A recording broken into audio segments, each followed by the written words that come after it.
કોના દ્વારા ના પાડવામાં આવી છે? વોર્ડન દ્વારા ના પાડવામાં આવી છે અમને. વોર્ડન સાહેબ કોઈ હાજર છે?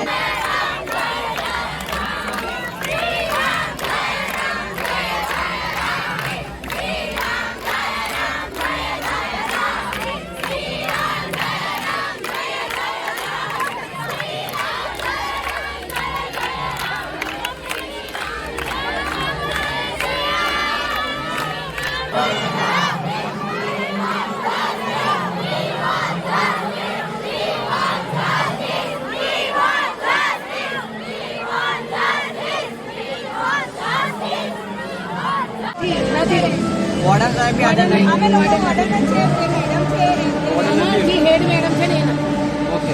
સવારે જ આવે. એ ડેલી હાજર નહીં હોતા કે આજે ના ના એવું નહીં, અહીંયા જ હોય પણ અત્યારે ના. બધું નિયમ મુજબ નિયમ અમારો જે નિયમ હોય ને નિયમ પ્રમાણે જ કરવું પડે. આપણું નામ? આપણું નામ? બસ આટલું છે, બીજું કઈ છે? દર વર્ષે તમને તો મોકલવામાં આવે છે. આ વખતે કેમ નહીં જવા દેવામાં આવે? આ વખતે અમારા એમ કહેવામાં આવ્યું કે આ વખતે તમને નહીં જવા દેવામાં આવે અને અત્યારે બી દર વખતે બી જવા દેવામાં અમે આ વખતે એ માટે એમએલએ ને ફરિયાદ કરી તો બી અમારી આ સાંભળવામાં આવતું. આ ગવર્મેન્ટ હોસ્ટેલ છે. સાંસદને તમે જાણ કરી છે તેમના દ્વારા શું કહેવામાં આવે? અમને સાંત્વના આપી છે કે નહીં તમને જવા દે મોકલવામાં આવશે. પણ આ બીજો દિવસ થઈ ગયો તો કેટલા દિવસ સુધી અમે વાત કોણ રોકી રહ્યો છે તમને જવા? અમારા વોર્ડન કે તેનો વિરોધ કરી રહ્યા છો તમે? જી જે અમને પરમિશન દર વર્ષે આ વ્યવસ્થા કરવામાં આવે છે અને બધી છોકરીઓ